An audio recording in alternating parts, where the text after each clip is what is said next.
Ludwig. What would you like to be called? Chin. It's my nickname, believe it or What's not. that? Chin. Chin. Because of the way I signed my name, Chris, it looks like Chin. Okay, It's been with Chris. me since high school. I don't understand And it. I have become Mrs. Chin. Yeah, she has And become hold on, Mrs. let me put Mrs. Chin on the line. Okay. There you go. Hello, Mrs. Chin here. Now they are very successful entrepreneurs. They're so successful that when they finish or grow one business, they get bored and they start another one. Yes, it's rather insane.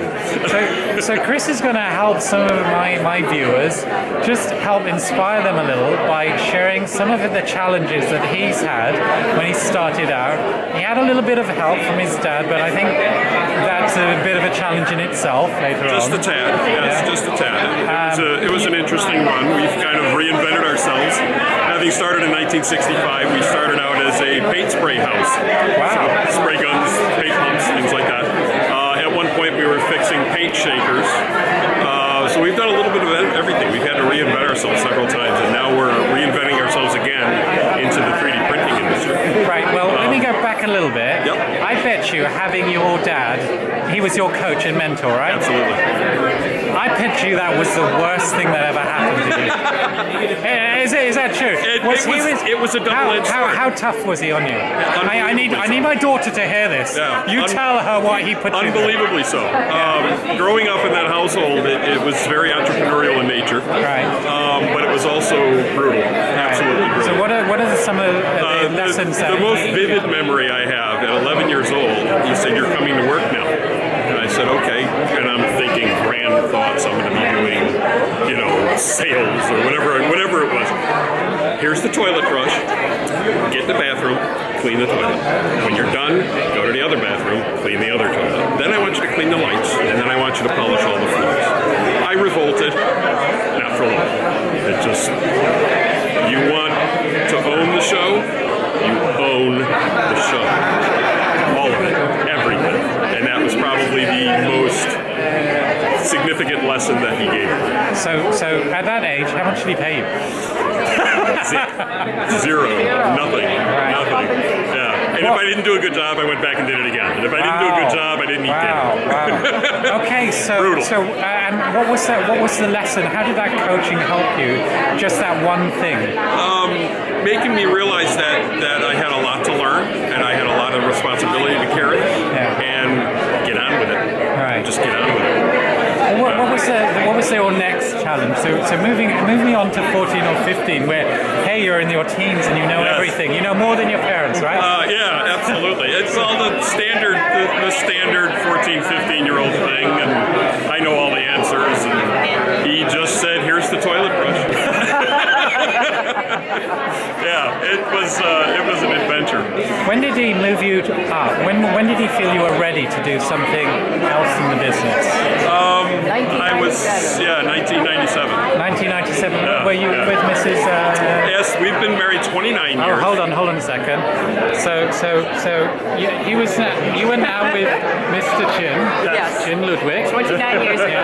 And were you part of the business straight away, or did you think, I'm not having any part of it? No, I worked in the corporate world. Right, And okay. I've only been helping Mr. Chin for the last 11 years. Okay, that's fantastic. So you two got together, and you're still working in your dad's business. But what are you doing We now? own it. Yeah, we still run the business day to day. It's the job, quote unquote. It's the job. Give us another lesson from your childhood. That you're How about young adulthood? When I met Mrs. Chen, it was a rather fast romance. Took me 6 months to get her out on a date. Right.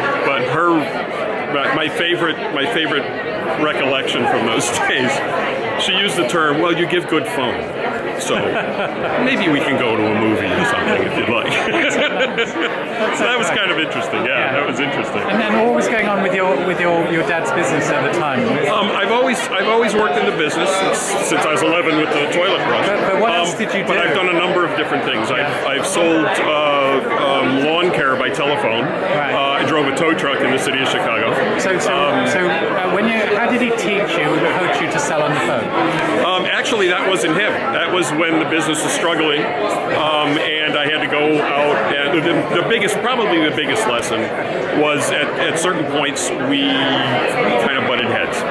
So he actually fired me more than once. Right. Said, "Get out there and go get a job and see what it is. See what this is really about, so that you value it, you understand what this is, and you can, appreciate what it is we have here."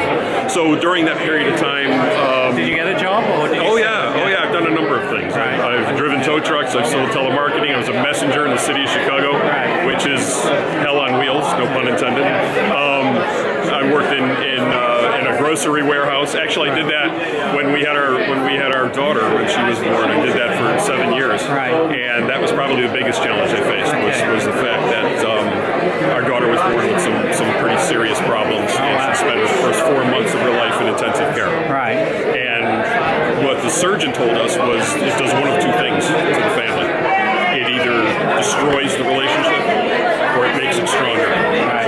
And we just celebrated 29 years in October. Yay! So it made it stronger. And our daughter is a wonderfully beautiful 28-year-old living in Southern California. I'm a little bit envious considering winter is here. And we have a son who is soon to be 27.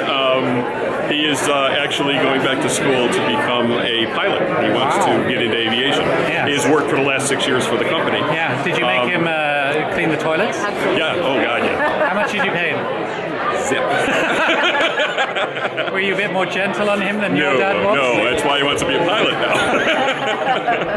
Yeah, he has an independent streak, and he wanted to get out and prove that he can get on his own 2 feet and create some success in his own life and complete some things and meet some goals and that type of thing. So yeah, his name is Nicholas. My daughter's name is Megan. All right, that's pretty awesome. Yeah, the light of our lives, and beyond doubt, business is important, and life lessons are more so, in my opinion. And when you go through experiences like that, it's a testament to your character. It either destroys you and ruins your